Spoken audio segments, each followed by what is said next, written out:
Hi friends, welcome to smiley boy mom channel. இன்றைக்கி வீடியோவில் நம்ம என்ன பார்க்க போகிறோம்னா, என்னோடய குட்டி பையனுக்கு எக்ஸாம் முடிஞ்சிருச்சு சாட்டர்டே அன்றைக்கி. சண்டே அன்றைக்கி மதியானம் பௌர்ணமி ஸ்டார்ட் ஆகுதுன்னு சொன்னாங்க. நம்ம போய் மலை சுற்றலாம் அப்படின்னு நாங்கள் பிளான் பண்ணி கிளம்பி வந்தோம்.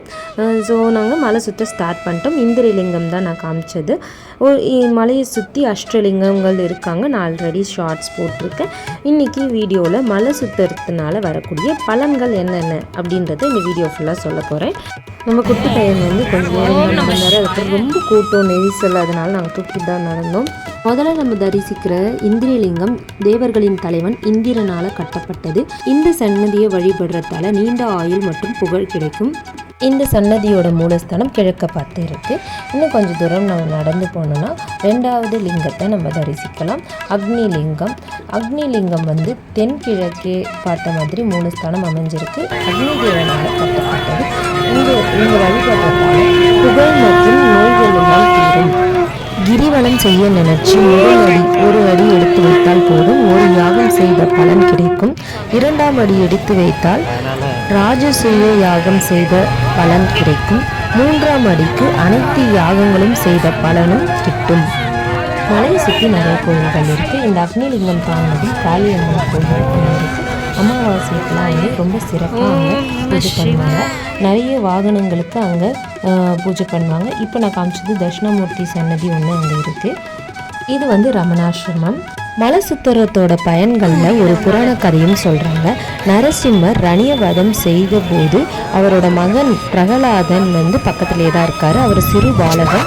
ஆனால் நரசிம்மரோட உக்கிரமும் அவரை தாக்கவில்லை. இதுக்கு காரணம் என்னன்னு பார்த்தீங்கன்னா, ரணியனோட மனைவி கர்ப்பமாக இருக்கும்போது நாரதரோட யோசனைப்படி கிரிவலம் செய்கிறாங்க. அப்போ கிரிவலம் செய்யும் போது மழை பெஞ்சு அந்த அமுத மழை இவங்களோட வயிற்றில் படுறதால அந்த குழந்தைக்கு மிக்க பலம் கிடைச்சது. அதனால தான் ரணியனோட வதம் அப்போ மகன் பிரகலாதனுக்கு சக்தி கிடைத்தது. சுற்று போகும்போது குட்டி பையனுக்கு பசி எடுத்துருச்சு. ஸோ அவருக்கு மட்டும் இட்லி வாங்கி நாங்கள் ஊட்டினோம். மலை சுற்றுற இடத்துல நிறைய இடத்துல அன்னதானமும் போடுவாங்க. நம்ம அந்த இடத்துலையே வாங்கி சாப்பிட்டுக்கலாம். பட் ரொம்ப கூட்டம் லைன் இருந்ததால் குட்டி பையனுக்கும் ரொம்ப பசி இருந்ததால் நாங்கள் இட்லி வாங்கி கொடுத்தோம் தனியாக. இந்த இடத்துல சிம்ம தீர்த்த குளம் அப்படின்ட்டு இருக்குது. இங்கே சிம்மம் அப்படின்னும் போது சிங்கத்தோட சிலை அங்கே வச்சுருப்பாங்க அந்த குளத்தில். திருவண்ணாமலையில் நடைபெறும் இந்த புனித கிரிவல யாத்திரை 16ஆம் நூற்றாண்டிலிருந்தே வழக்கத்தில் உள்ளது அப்படின்னு சொல்கிறாங்க. 1845ஆம் ஆண்டு பக்தர்கள் எப்படி இந்த மலையை கிரிவலம் வரணும் அப்படின்னு சொல்லிட்டு சிவபெருமானை கௌதமரிடம் கூறியதாக ஒரு ஐதீகமும் இருக்குது. நிறைய தேவர்கள் முனிவர்கள் இந்த மலையை கிரிவலம் வந்துட்டுருக்காங்க அப்படின்ட்டு நிறைய பேர் நம்புகிறாங்க. அப்படியே நம்ம சுற்ற ஆரம்பித்து இந்திரலிங்கம் வழிபட்டுட்டு அக்னிலிங்கத்தையும் நம்ம தரிசிச்சுட்டு இப்போ 3வது லிங்கம் யமலிங்கத்துக்கு வந்திருக்கும். யமலிங்கம் இந்த கோயிலை கட்டினவர் யமதர்மன். இந்த கோயிலை வழிபடுறதால நீண்ட ஆயுள் நமக்கு கிடைக்கும். கிரிவலம் நம்ம ஸ்டார்ட் பண்ணுற இடம் கோயிலாக இருக்கும். கோயிலேருந்து நம்ம அப்படியே நேராக வந்தால் இந்திரலிங்கம், அக்னிலிங்கம், யமலிங்கம், இப்போதைக்கு 3 லிங்கம் தரிசிச்சிருக்கோம்.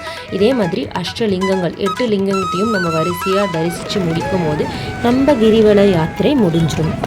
பொதுவாகவே எல்லாருமே சொல்கிறது திருவண்ணாமலைனாவே நினைத்தாவே முக்தி தரக்கூடிய இடம் அப்படின்னு சொல்லுவாங்க. அப்போ இந்த கிரிவலம் செய்கிறதால ஒருத்தர் எடுத்து வைக்கிற ஒவ்வொரு அடியிலும் அவங்க செய்த முன் ஜென்மத்தில் செய்த பாவங்கள் எல்லாம் நிவர்த்தி பெறும் அப்படின்னு சொல்கிறாங்க. இந்த இடம் துர்வாச முனிவர் மடம். இது மாதிரி நிறைய மலையை சுற்றி நிறைய மடங்கள் கோயில்கள்லாம் இருக்குது. இங்கே பார்த்திங்கன்னா மலையை சுற்றி 1001 லிங்கங்கள் மண்ணுக்கு அடியில் புரிஞ்சு இருக்குன்ட்டு சொல்கிறாங்க. இதே மாதிரி இன்னொன்று வாங்கலாம். சரியா? குட்டி பையன் நடுவில் ரொம்ப கூட்டமாக இருக்கிறதால வீட்டுக்கு போயிடலான்னு கொஞ்சம் இது அழுவ ஆரம்பிச்சிட்டாரு. அதனால் நாங்கள் என்ன பண்ணிட்டு கடையில் போயிட்டு ஒரு காப்பு வாங்கிட்டு இதை கையில் போட்டு ஒரு மலை சுற்றுறதுக்கு இது உனக்கு ஸ்ட்ராங் தரும், எனக்கு கொஞ்சம் நேரம் அமைதியாக வந்ததுன்னா மலை சுற்றி முடிச்சது நீங்கள் ஸ்ட்ராங் ஆகிடுவீங்கன்னு சொல்லிட்டு அந்த காப்பு மாதிரி கையில் போட்டது அவர் ரொம்ப ஹாப்பியாக வந்தார். அடுத்து நம்ம போகிற இடம் அஷ்டலிங்கங்களில் நிருதி லிங்கம் தான் தரிசிக்கிறோம். இந்த சன்னதியை நிறுவியது பூதங்களின் தலைவன் நிருதி. இந்த சன்னதியை வழிபடுறதால ஆரோக்கியம், புகழ், குழந்தை பேரு இந்த செல்வங்கள்லாம் நமக்கு கிடைக்கும். திருவண்ணாமலையை வலம் வருவதன் மூலம் அனைத்து தீர்த்தங்களிலும் நீராடிய பலன் மற்றும் ஆயிரக்கணக்கான அஸ்தமேத யாகம் செய்த புண்ணிய பலன் நமக்கு கிடைக்கும். இங்கே மலை சுற்றுற வழியில் இங்கே ஒரு சின்ன வீர ஆஞ்சநேயர் கோயிலும் இருக்குது. ஒருத்தர் காந்தி தாத்தா மாதிரி பெயிண்ட் வச்சு அசையாமல் நின்றுட்டு இருந்தார். அதை பார்த்தது குட்டி பையன் கொஞ்சம் நேரம் மெய் மறந்து பார்த்துட்டு இருந்தார். இங்கேருந்து கொஞ்சம் தூரம் நடந்து போனால் இங்கே ஒரு நந்தி சிலை இருக்குது. ஸோ நாங்கள் நந்தியை தரிசிச்சுட்டு நேராக மலையை பார்த்து சாமி கும்பிட்டுட்டு அப்படியே நாங்கள் நடக்க ஆரம்பிச்சிட்டோம். இங்கே பக்கத்தில் வந்து பழனி ஆண்டவர் கோயிலும் இருக்குது. அங்கனை உத்திரம் வேறு அப்படின்றதால நிறைய பேர் முருகருக்கு காவடி எடுத்துக்கிட்டு மலை சுற்றுலத்தையும் வந்து சேர்த்து பண்ணிகிட்டு இருந்தாங்க.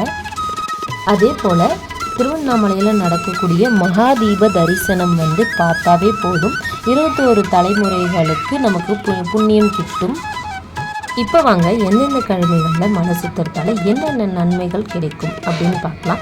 ஞாயிற்றுக்கிழமை அன்னைக்கு மலை சுற்றினா சூரிய மண்டலத்தை ஊடுருவி முக்தி அடைவார்கள், அதாவது சிவலோக பதவி வந்து அடைவார்கள். நாங்கள் அப்படியே கிரிவலத்தில் எங்கேயும் நிற்காமல் பொறுமையாக நடந்துட்டு சூரியலிங்க தரிசனத்துக்கு வந்துட்டோம். நாங்கள் அஷ்டலிங்கம் சாமிகள் எல்லாத்தையும் வெளியிடந்தே நாங்கள் வந்து தரிசனம் பண்ணோம். ஏன்னா உள்ளே போக முடியல, அவ்வளோ கூட்டம் இருந்தது. அடுத்து திங்கட்கிழமை அன்னைக்கு மலையை வந்து கிரிவலம் வந்தால் முதுமை மற்றும் இறப்பு போன்ற துன்பங்களிலிருந்து விடுபடலாம். செவ்வாய்க்கிழமை அன்னைக்கு கிரிவலம் வந்தால் அனைத்து கடன்களிலிருந்தும் விடுபட்டு சக்கரவர்த்தி ஆகலாம்.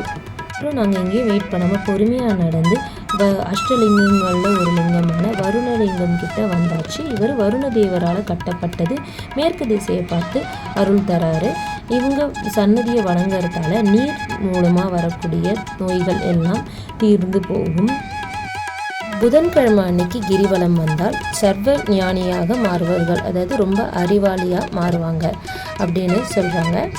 வருணலிங்க தரிசனம் முடிச்சுட்டு கொஞ்சம் தூரம் நடந்து வந்தால் ஆதி அண்ணாமலையார் கோயில் இங்கே இருக்கும். கொஞ்சம் தூரம் ஒரு தெருவில் உள்ளே போனால் அங்கே இருக்கும்.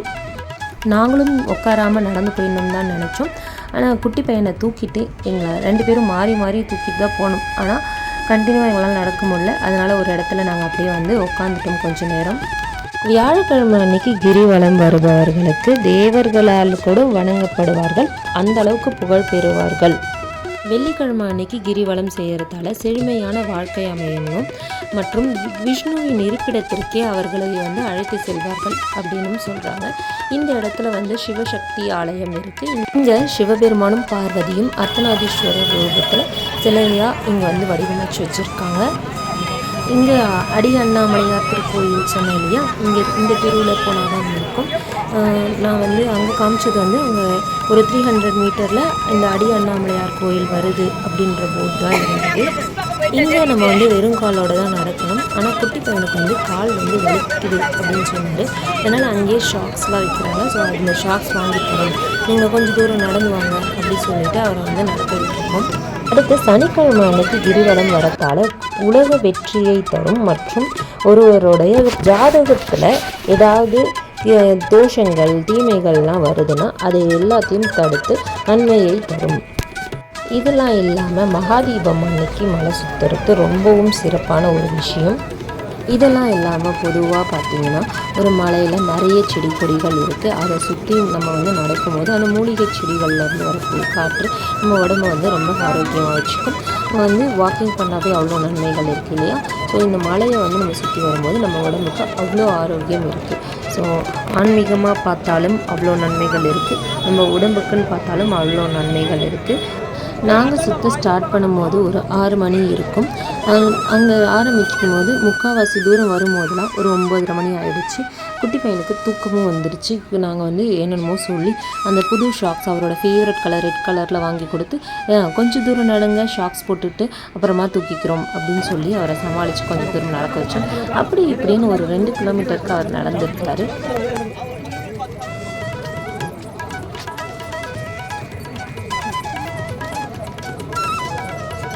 தூரம் வந்த பிறகு இந்த இடத்துல பொங்கல் கொடுத்துட்டு இருந்தாங்க. லைனும் கம்மியாக இருக்குது, நாங்கள் வாங்கி சாப்பிட்டு போகலான்னு சொல்லிட்டு லைனில் நின்று இதை வாங்கினோம்.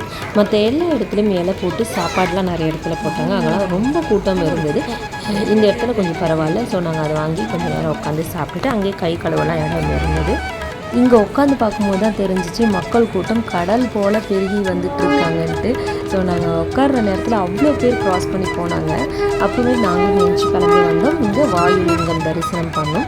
வாயுலிங்கம் இந்த சன்னதியை கட்டினது வந்து வாயுதேவன். இந்த சன்னதியை நம்ம தரிசிக்கிறதால நமக்கு வந்து சுவாசம் சம்பந்தப்பட்ட நோய்கள், இதய நோய்கள்லேருந்து நமக்கு வந்து தீர்வுகள் கிடைக்கும். இந்த சன்னதி வந்து வடமேற்கு திசையை பார்த்து இருக்குது. அவ்வளோதான். நம்ம டிவி மலை, அலவ் டிவி மலை இருக்கிற இடத்துக்கு வந்துட்டோம். இருட்டில் இருக்கிறதால மலை தெரியலை. அப்படியே அதுக்கு பின்னாடி மலை தெரியறது ரொம்ப அழகாக இருக்கும். அந்த இடத்துக்கு கொஞ்சம் தூரத்தில் ஆப்போசிட்டில் சந்திரலிங்க சன்னதி இருக்கும். நாங்கள் அங்கேயும் வெளியே இருந்தே தரிசனம் பண்ணிவிட்டு அப்படியே நேராக நடந்துகிட்டே இருந்தோம். இங்கே வரும்போதே குட்டி பையன் வந்து தூங்கிட்டாங்க. இந்த இடத்துலலாம் வந்து கூட்டம் ரொம்பவே ஜாஸ்தி ஆகிடுச்சு. ஆக்சுவலாக ஸ்டார்டிங் பண்ணுற இடமும் என் பண்ணுற இடத்துலையும் ரொம்ப கூட்டமாக இருந்துச்சு. அடி மேலே அடி வச்சு ஒருத்தர் பின்னாடி ஒருத்தர் போகிற மாதிரி தான் இருந்துச்சு. கிரிவலம் பண்ணுற பாதையில் இந்த ஸ்பீக்கர்ஸ் வச்சு ஓம் நம சிவாய மந்திரத்தை ஒழிக்கிற மாதிரி வச்சுருப்பாங்க. அது நம்ம நடக்கும்போது நம்ம வந்து அந்த மந்திரத்தை சொல்லிட்டே நடக்கிறதுக்கு ரொம்ப ஹெல்ப்ஃபுல்லாக இருக்குது. அப்பப்போ அங்கங்கே நம்ம எவ்வளோ தூரத்தில் இருக்கும், இன்னும் எவ்வளோ டிஸ்டன்ஸ் இருக்கணும், அது எல்லாமே வந்து போர்டில் வந்து எழுதி வச்சுருக்காங்க.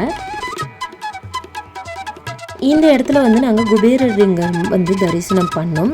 இங்கே அந்த சன்னதியை கட்டினது வந்து குபேரர் தான். இந்த கோயிலில் வழிபடுறதால நமக்கு என்ன நன்மைகள்னால் செல்வம் பெருகும். இந்த இடத்துல குபேரலிங்கம் வடக்கு திசையை பார்த்து நமக்கு அருள் தந்துட்டுருக்காரு. இந்த போர்டில் கடைசி லிங்கம் ஈசானிய லிங்கம் 1.8 கிலோமீட்டர் இன்னும் நடக்க வேண்டிய டிஸ்டன்ஸ்னு போட்டு இருந்தது. மலை சுற்றுற வழியில் இன்னொரு ஃபேமஸான இடம் இந்த இடுக்கு பிள்ளையார் கோயில். அது இங்கே தான் இருக்குது.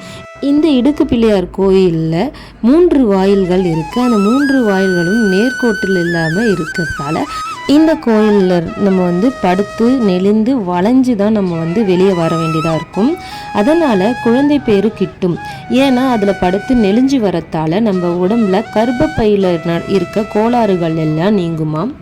நாங்கள் நடந்து வரும்போதே 2-3 ஆம்புலன்ஸ் போச்சு. யாராச்சும் முடியாதவங்களாம் இருப்பாங்க போல இருக்குது. அந்த ஆம்புலன்ஸ் போகும்போது பின்னாடியே நிறைய பேர் வேகமாக போனாங்க. ஏன்னா அது போகும்போதே ஃபாஸ்ட்டாக அது பின்னாடியே வேகமாக போயிடலான்னுட்டு இங்கே வந்து நாங்கள் வந்து அவ்வளோப்பேட்டை, சேட்பட், வந்தவாசி இந்த ரூட்லாம் போகக்கூடிய பஸ் ஸ்டாண்ட் இருக்கிற இடத்துக்கு வந்துட்டோம். இதை க்ராஸ் பண்ணி தான் நம்ம வந்து ஈசானிய லிங்கம் கடைசி லிங்கம் வந்து தரிசனம் பண்ண போவோம். எல்லா இடத்துலையும் இந்த போர்டு இருக்கிறதால நம்ம எந்த இடத்துல இருக்கோம், இன்னும் எவ்வளோ தூரம் போகணும் அப்படின்றத நம்ம கரெக்டாக தெரிஞ்சுக்க முடியுது. இங்கே தமிழ்நாடு ஹோட்டல் இருக்குல்ல, அதுக்கு பக்கத்தில் ஈசானிய லிங்கம் இருக்குது. இந்த ஈசானிய லிங்க சன்னதியில் சிவபெருமான் வடகிழக்கு பார்த்து தரிசனம் தராரு. இந்த கோயிலை நிறுவியவர் யாருன்னா ஈசான்யன் அப்படின்னா மீனிங் சிவபெருமான், சிவன். ஸோ இந்த கோயிலை வழிபடுறதால நமக்கு மன அமைதி கிடைக்கும். இந்த கோயில் இருக்கிறதுலையே கொஞ்சம் தூரத்தில் ஈசானிய விநாயகர் சன்னதியும் இருக்குது. அவங்களையும் நாங்கள் வந்து வெளியிருந்து தரிசிச்சுட்டு அப்படியே கோயிலுக்கு நாங்கள் கிளம்பிட்டோம். அவ்வளோதான், வந்துட்டோம். பஸ் ஸ்டாண்ட்லாம் பார்த்ததும் ஒரு ஹாப்பியாகி குட்டி பையன் வந்து அவரையே நடந்தார். ஓகே வீட்டுக்கு போக போகிறோம் அப்படின்னு சொல்லிட்டு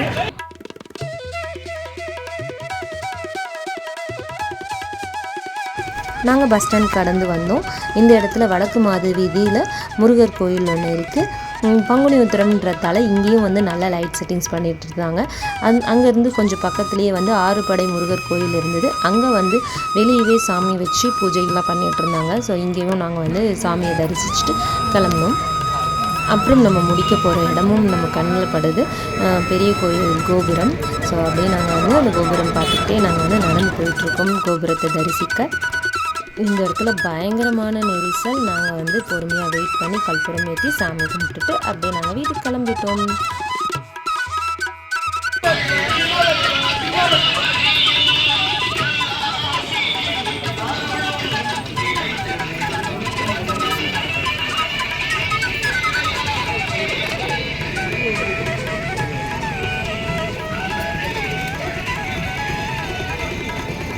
உங்களில் எத்தனை பேர் நேற்று மலை சுற்றுனீங்க? இதுக்கு முன்னாடி எத்தனை பேர் மலை சுற்றிருக்கீங்கன்னு கமெண்டில் சொல்லுங்கள், நானும் தெரிஞ்சுக்கிறேன். நம்ம ஸ்டார்ட் பண்ண இந்திரலிங்கம்கிட்டே வந்தாச்சு. ஏன்னா எங்கெல்லாம் வண்டி விட்டுருக்கோம். ஸோ வண்டி எடுத்துகிட்டு நாங்கள் வீட்டுக்கு போயிடுவோம்.